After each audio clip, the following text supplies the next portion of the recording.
我哋係會令到我哋嘅學員對領導力有唔同嘅體會，咁所以用好多唔同嘅學習模式達到呢個目標。喺2007年嗰陣時候咧，我哋見到一個好大嘅領導力嘅鴻溝。我哋見到咧下一代咧，無論千禧一代或者而家嘅 Gen Z 一代，佢哋有好多嘅潛能，好聰明，但係咧佢哋冇一個咧好好嘅一個培養嘅方法，去令到佢成為我哋比我哋呢代更加好嘅領袖。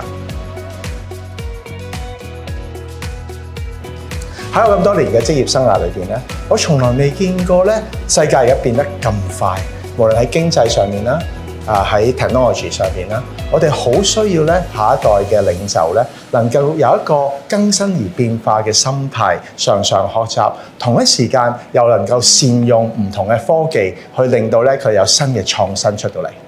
喺 Corif 咧，我哋係以人為本、以心出發嘅。其實好多我哋嘅客戶咧都同我哋合作咗好多年嘅，可見咧其實我哋做嘅嘢真係由心去做，所以令到咁多年我哋嘅客戶都同我哋一齊合作。喺 Corif 咧，我哋係由心出發，去幫企業睇到同事嘅可塑性，而去啟發學員嘅潛能。